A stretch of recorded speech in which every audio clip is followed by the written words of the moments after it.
Good morning, good afternoon, or good evening, whenever this hits your ears, and welcome to BC Weekly, where we talk about all the topics that matter to you and us. Live sports and video games.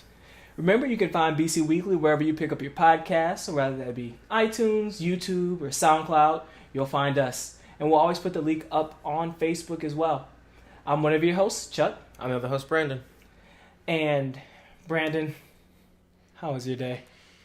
Well, Chuck, this is the second time we're doing this podcast because unfortunately the first time we did the podcast, our entire 33 minutes, we had it on mute. 38 minutes. Oh, even worse, 38 minutes.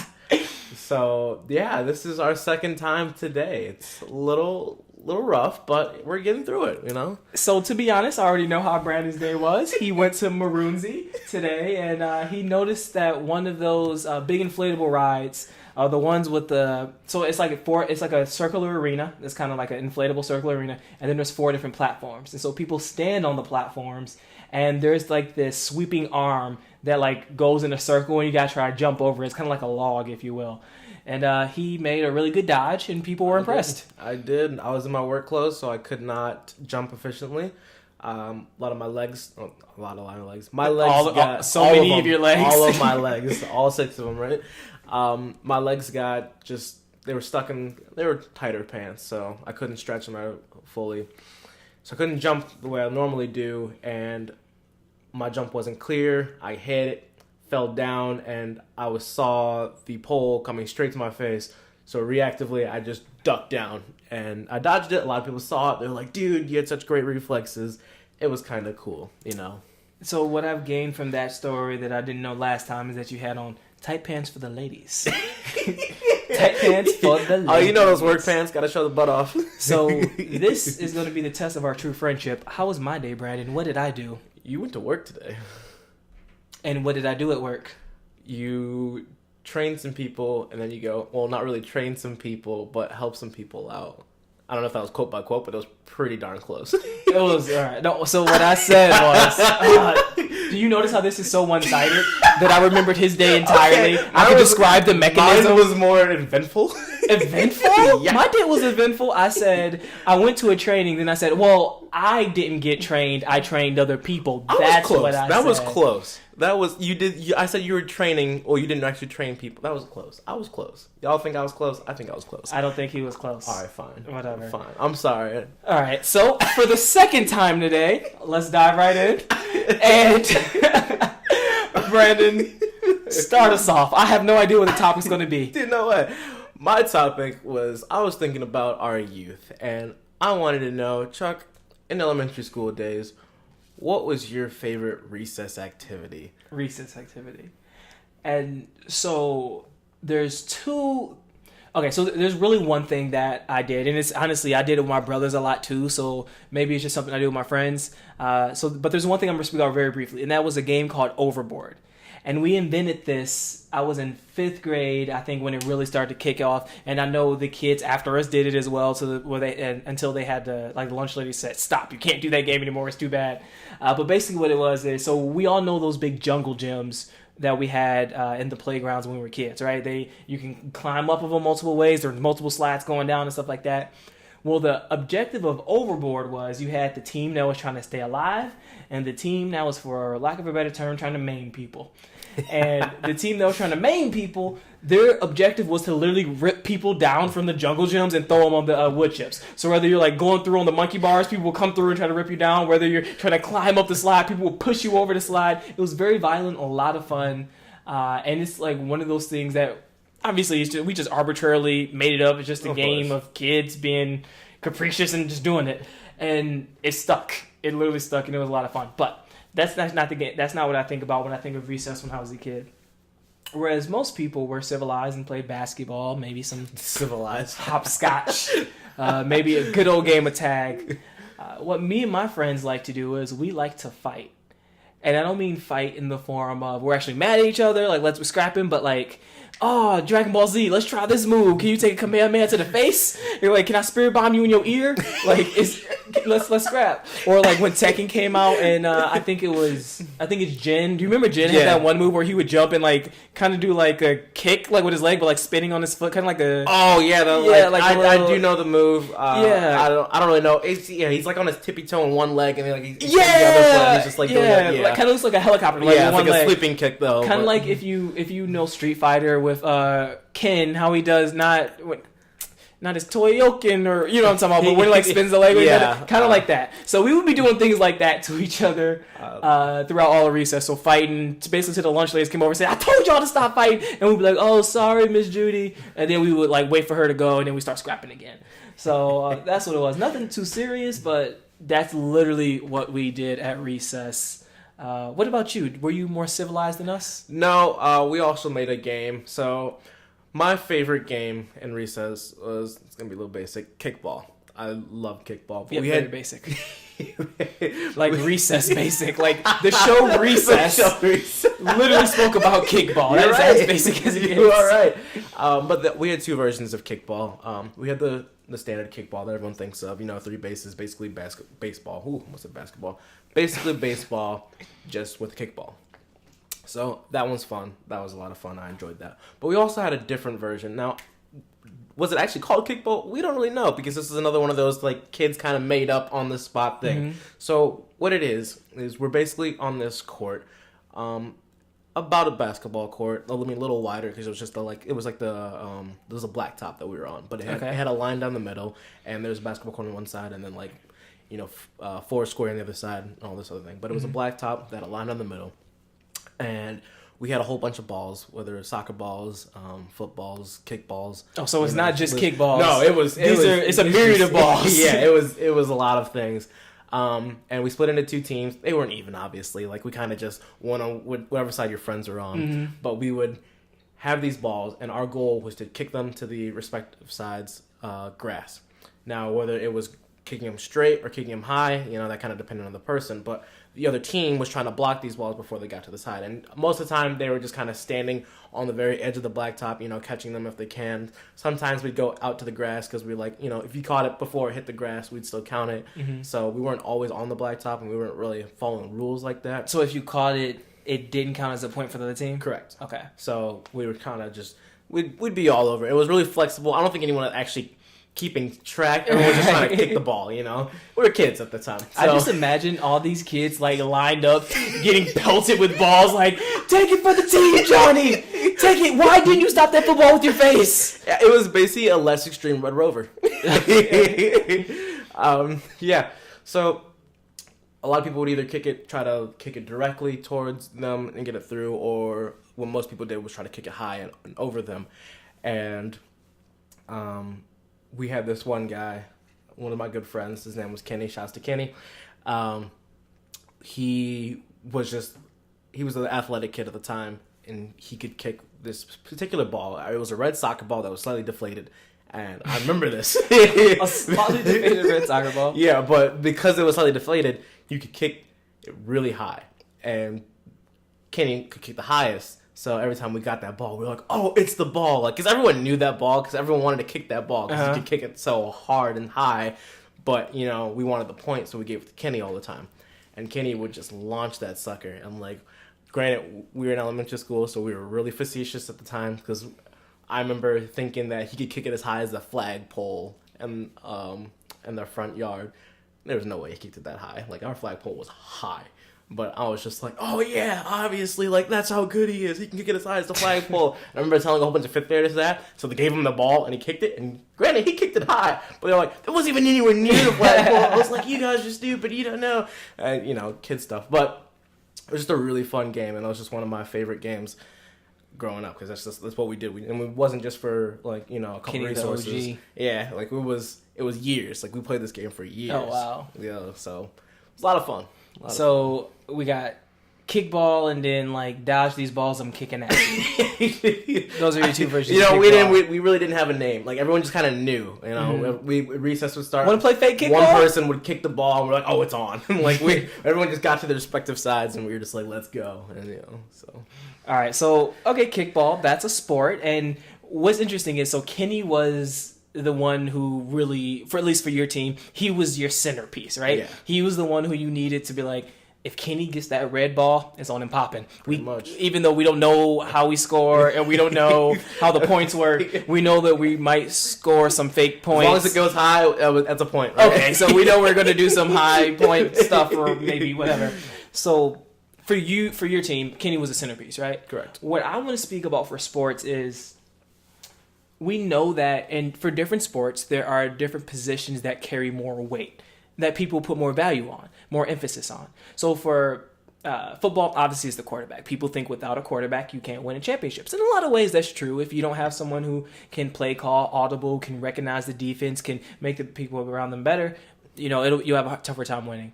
When let's see, I don't really know. Libero in volleyball. Like you need to have someone in the back row who can return those, who can get it to your setter, so that way your hitters can have opportunity to hit. Or basketball, the point guard. A lot of people say that the point guard is really the one that brings the team together. What I want to speak about is the position that I think is the most overrated in regards to the impact it can have on a game. And the position I think it is, and I actually already said it, I think is the point guard in basketball. Now, hear me out. And I've thought about this a lot. The reason I think a point guard is overrated, because what a point guard is supposed to do is a point guard is supposed to have pinpoint accuracy in regards to passing, right? It's supposed to open up opportunities for the teammates that wouldn't be there if the point guard didn't have the ball. The point guard is supposed to make their teammates around them better, not from their own scoring ability, but from their ability to find openings, create openings, direct traffic, direct their teammates. They're really the floor general, right? Mm-hmm. They're supposed to be calling out the plays, making things happen, and making sure that they can be effective in offense. That's what the point guard's supposed to do. And there's a few reasons I think the point guard position is overrated. First, I'm going to speak about is if you think of all the greats in basketball, you think of all the greats. And I was actually looking at some top 10 lists of basketball players. And who do you think the common people on these top 10 lists were? Magic.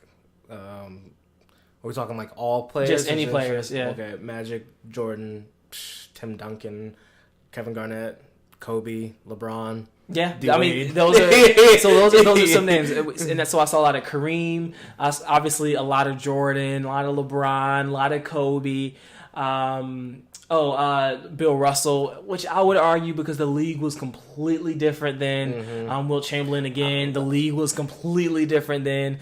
But yeah, he was a 7'2" person while everyone else is 5'6". Right, he got 100 points. You know? Exactly. But so those are the players you hear over and over.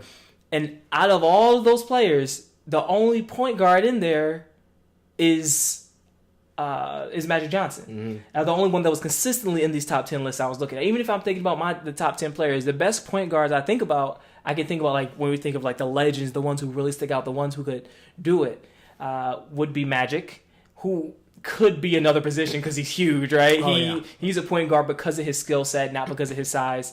And Isaiah Thomas, who truly was a point guard, who if he was a point guard in this era where you can't hand check and stuff like that, he's a boss. And then Oscar Robertson too. Oscar Robertson is someone who a lot of people point to, although he wasn't really on anyone's top 10 list.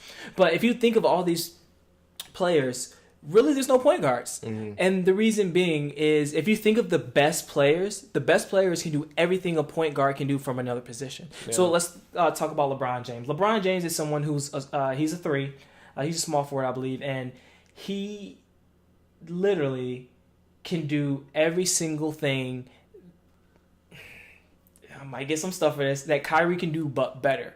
If I think of how Kyrie gets his teammates involved, he's a good point guard. I actually think Kyrie's more clutch than LeBron, but when I think of his passing ability, think of the passes that LeBron's made consistently, think of how LeBron gets his teammates involved in the game, think about how LeBron can rally his teammates.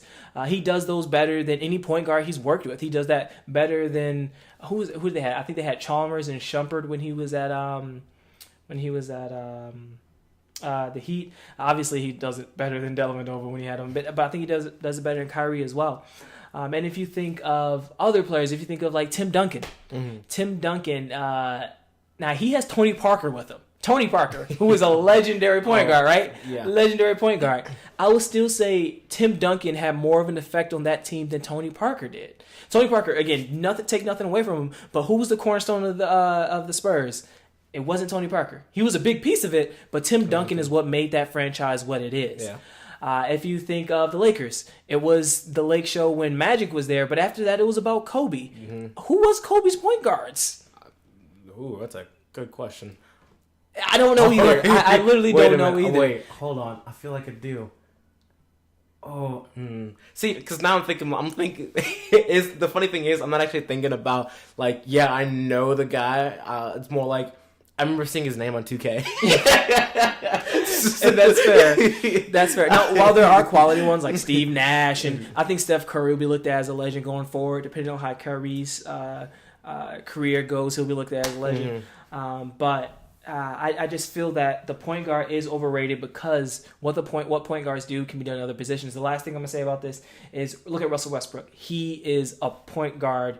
And for those who are listening to a podcast, I'm doing air quotes heavy. He's a point guard kind of in name only. He's really a shooting guard who just has people who are on his team are literally scared to shoot.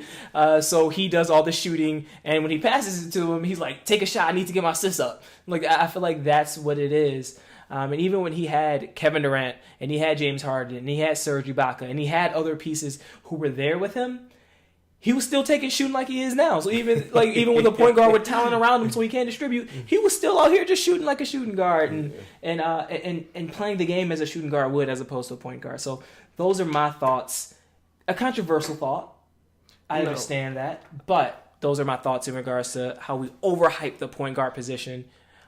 What are your thoughts? And I agree with a lot of what you're saying because I do believe that now, especially now, a lot of things have changed. It's not what it used to be where, point guards were point guards, shooting guards are shooting guards, small forwards are small forward, and so on and so on. I think now we have a lot of positions that people fill a lot of things. Look at Dirk Nowitzki. He is another small forward that just does a lot of things, I bring him up because I just remember analysis talking about him, how he can do these amazing things, how he can be a big man down low, but he can also be an amazing outside shooter and shoot threes and all that. So there's just people like him, and that's what I think the industry is looking for, people who can play multiple roles. Because, as nice as it is to have a person play one role, and be great, and someone be an amazing shooting guard, it would be just as good if they can be an amazing shooting guard and an amazing player down in the paint. So I understand why point guards can definitely be overlooked because, honestly, you can look at a lot of shooting guards and say they could probably do the point guard position. D Rose, it basically is a shooting guard. I know he plays point guards, but he could be a shooting guard. Kobe, he was a point guard at some points. At least it felt like it. He had the ball. If he wanted to pass, he would pass. If he didn't, then he's Kobe. Right? He's Kobe. He can do what he wants. Which kind of reminds me, kind of a little off topic, but I just thought about Kobe. And as you know, I'm a huge Steve Nash fan, so I was rooting for the Suns. I remember this one playoff game where it was a really close game, and Lakers just needed one more win, and Kobe was taking the ball, and he was going and shooting the final seconds. Airballs it. Kobe airballs it, but at the time he was Ron Artest, Meta World Peace, but at the time he was Ron Artest, picks up the ball and shoots it and wins the game. In the interview, he goes, "Oh yeah, I knew Kobe was gonna airball it, so I just expected it." And I was like, "Wait, what? What? You knew Kobe was gonna airball?" Oh, my dad was there. I was livid because I really wanted Phoenix to win. And I just remember him saying that, and I was like, "Are you kidding me? Who expects Kobe to airball? It doesn't happen." But he was there, and he happened to get the rebound and shoot it up for 2 points, and they won the game. But I was just like, don't say that you knew he was gonna airball it, because early that game, I think he shot a 3 with 3 people covered him, and he made it. So no. Anyway, that wasn't a sign, right? It just reminded me that like, because Kobe's Kobe and he does amazing things, Right. But so just thinking about that, just kind of, but yeah. So I just feel like a lot of players can fit a lot of roles now. So saying that they're just a point guard or just a shooting guard I can see being over gratified and not what the league needs. I feel you. And one more quick note on this. What I'm interested to see is Lonzo Ball. Him come up throughout the league. It'll be interesting to see where he gets drafted for the lottery. And he's very much kind of like... So I think one of the best pure point guard we have in the league right now, and depending on how you looked at his career, is definitely ebbed and flow, like when he was with the Mavs, so much, not so much. But Rajon Rondo, he is someone who truly feeds off of ensuring he can get his teammates in better predicaments than they would be if he wasn't on the court. Mm-hmm. And so I think Lonzo Ball is one of those players. He has high basketball IQ. He understands that he doesn't have to be to score for the team to be successful. Now, he has been on teams where he's had to do that, but I'll be interested to see when he has some better pieces around him, how he can utilize his basketball IQ, his passing ability to affect that. And I think it'll be interesting to see a very pass-first oriented person like Rajon in the league, because I'm sure there's point guards I could think that are in the league now that are very pass first and very good at it, very, very well rounded, but I can't even think of anyone who really jumps off, because if you think of like Steph Curry, he's not known for passing. He's known for shooting threes, right? Threes and looking away when he shoots. Exactly. If you think of Kyrie, he's known for the handles. He's known for crossing people out and doing it. Chris Paul is definitely he's very pass oriented, but he's also scoring like 25 a game. Mm-hmm. So he's very much a scorer, and then he passes if he doesn't have the ability to score. But I think he's a score first, pass later. So I think Lonzo will be someone who will be pass first, and it'll be interesting to see someone with that talent come in. Also, so just because of the timing, I think it was very stupid for the Bears to trade up for Mitch Trubisky. Just want to throw that out there. Before we move forward, I have to give a shout out to Sean. Oh, yes. Sean. Okay, so like we said, this is the second time doing the podcast. So Sean was actually here earlier, and we gave another friend a shout out, which we'll do too. We gave another friend a shout out, and Sean was behind the camera like, "You're not gonna give me a shout out," because Sean actually gave us the mic. So the mic that we use every week is from Sean. Appreciate you, man. Thank you. And our second shout out goes to our friend Brett. He's the one who made our logo and our emblem, and we were very picky about it. He made like 20 of them at least. Yes. And he kept sending us, and he's like, "You guys are really picky." I'm like, "I'm sorry." Like, he's just like, "This is great, but," So we kept doing that. So thank you, Brett. Shout out to him. We appreciate the logo. Hope you guys do too. And I guess continuing to shout out to Brett. We made it to the IM Volleyball Championship last night. We lost, but it was cool to be there, I guess. Y'all made it. Yeah, we made it. Y'all made it. And where we made it. Okay, anyway, Brandon, what you got for us? So for the last topic of video games, as you know, I've been playing Kingdom Hearts recently, and it got me thinking, what is your favorite series? Like, if you just had to pick up a series, what would be your favorite all time? And why? So, I don't know if I would say this is my favorite series all time, but a series that is really important to me, a series that I think is very meaningful, like I'm very excited for the next installment, would be Borderlands. And it's not just because like, oh, this series is so great, played it when I was a kid, It's not even that. I think Borderlands is a relationship builder, video games. And video games is something that I'm very much a solo player, but a lot of the experiences I had when I was younger playing video games was playing co-op with my cousins. Like, so whether it was actual co-op where we're playing GoldenEye and fighting against each other or whatever, or if we're playing Mario Kart or something and doing that, or if it's the fake co-op where it's every time you die, you pass the controller, and like we're playing Crash Bandicoot or something like that. But Borderlands is something that I think is a great relationship builder because it has that local couch co-op where you can just pick a controller and be playing on the same screen. Not a lot of games have that now. Not anymore. So Borderlands 1, Borderlands 2.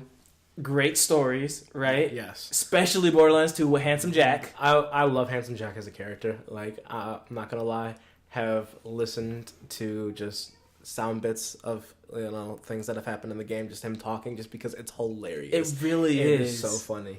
Like I've done other things and just put it on YouTube and just listen to it while I'm doing other things, and I just laugh because I'm just like I know what parts of the game he's talking about, and I just think it's funny, especially the beginning when he's eating pretzels and just and he's talking about like, how you doing there, pumpkin? Yeah, it's just really funny.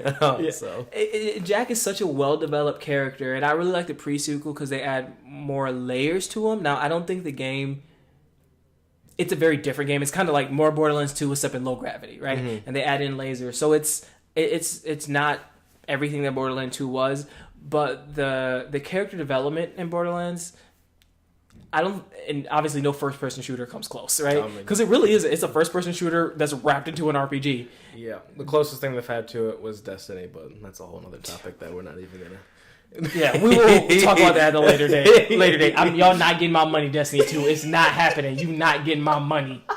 I'm not giving you my money. I made this vow. I made this vow once I realized how much y'all lied, deceived people. I actually learned a new word about deceiving people. It's called perfidious. You all are perfidious. You're perfidious in nature. It means to be intentionally deceitful. You were intentionally deceitful. I hate you. But going back to Borderlands. A good series. Yes. Full of truth and honesty. And not deceit. Yeah, and not deceit. They're not perfidious. Not perfidious at all. But, yeah, so... Oh, man. I can't stand Destiny. But, yeah, so Borderlands, it's great. And so one of the reasons I really like it is because it allows you to bring other people into video games. Mm-hmm. And I've actually played Borderlands with two partners, like two girlfriends of mine. And it was like their first real foray into video games, right? Their first time actually getting their feet wet. And what I noticed is the hardest thing, and we did it so long ago, maybe we don't even remember, but the hardest thing for people to grasp video games who like haven't really started is like the double joystick, how one's essentially your legs and the other one's essentially your eyes or your head, right? And so they're like playing with one drumstick, like, why am I looking at the sky? Who's shooting me? Or like, why am I only looking at my feet? And so like being able to get them in Borderlands, which is cartoony, it's not too fast paced like Modern Warfare, and it's pretty chill. It was like a great way to get them into video games and everything like that. So I've used that as a tool, and out of all the games that I've played with people, I really think Borderlands is the only one that people were like excited to play, right? I got you. Because like if you're playing with a girlfriend and been like, hey, do you want to play Diablo? Do you want to play Gauntlet? Do you want to play these other things? And that we did play and that they enjoyed, but Borderlands was the one that like really stuck. And I think it was because of the story. They felt invested. They knew what was going on. Like, let's kill Jack. He's a douche. Like he's terrible, right? Pretty much. He killed Bloodwing. Spoilers. But yeah, if you don't know by now, whatever. Yeah, it's been quite a while. What about you, man? My favorite series I mentioned earlier, Kingdom Hearts. I absolutely love Kingdom Hearts. I started playing when I was younger. We had this debate when it came out, 2002. Yeah, we had a long debate, like to the point where we actually I pulled out my phone and started looking up the date, and then it's because it was long, and it's because I thought Pokemon the movie 2000 came out when I was in first grade, but that was with Lugia, not with Mewtwo. The one with Mewtwo came out in like 98. Maybe. I'm just gonna trust you, 98, because I was wrong. I could be wrong with that one. But bottom line, he knows more about Pokemon movie dates than I do. Continue. But yeah, so I played that when I was younger. My brother had it, and I first just like, what, like a game about Disney, like what, how does this work? And so I was curious, I was a little skeptical, but I tested it out, and it was just really fun. The customization, even though I didn't understand half of it when I was younger, going to all these worlds, seeing all these Disney characters there was actually kind of cool. But not only that, it was the characters that they put in themselves. Having Final Fantasy aspects in it, that was great. The characters that Cloud they made for was it, so dope. dude. They mixed Cloud and Vincent in the very first one, so he had like Vincent's clothes with the red clothing, with like the cloak and stuff on the back, and then they gave him like a double wing for some reason. Yeah, I was like, what? Whatever, it's cool. Yeah, right? And so I was like stuck throughout all the Kingdom Hearts. Yeah, pretty much. And like it kind of counteracted Sephiroth with his angel wing. And I was like, that's really cool. So that's just an amazing series that I just love, and it's only gotten better. I mean, yes, the story has been very convoluted with it going to Chain of Memories, which was on the Game Boy Advance, then to technically Kingdom Hearts 2 in release order, if we're saying. Then it goes to 358 over 2, Birth by Sleep afterwards, I believe. I think Birth by Sleep was before 358 was it? over 2. I mean, that's also possible. And then going to Dream Drop Distance. Yes.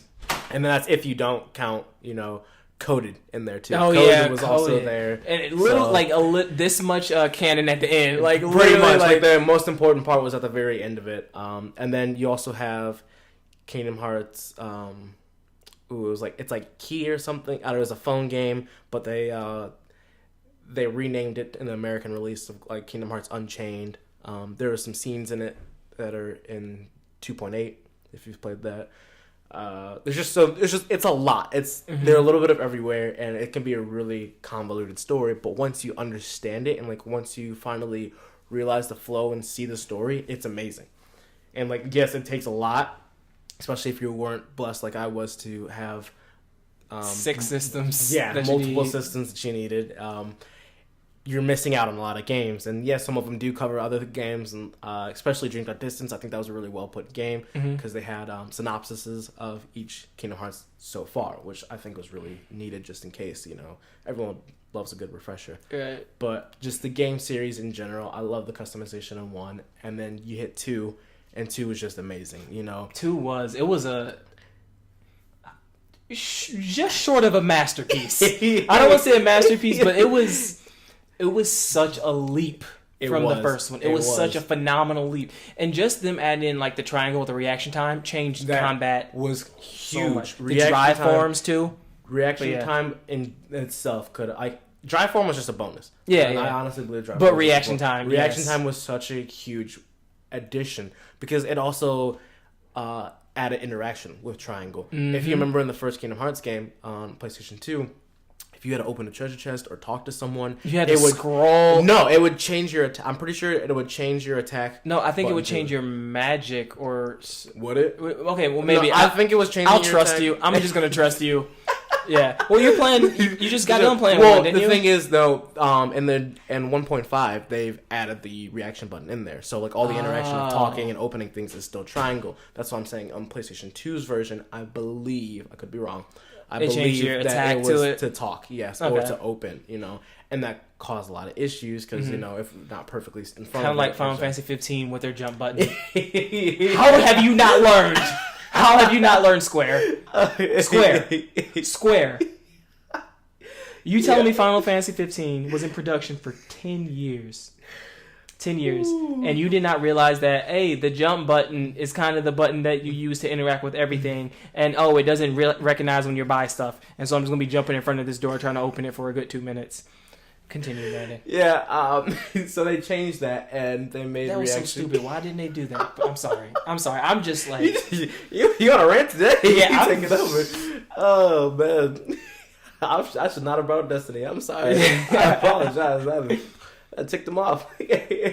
But no, just the reaction command, especially doing that first boss fight with Roxas. Like, that's when they really showed the reaction commands and what you could do. And I was like, I'm excited for this game. Yeah.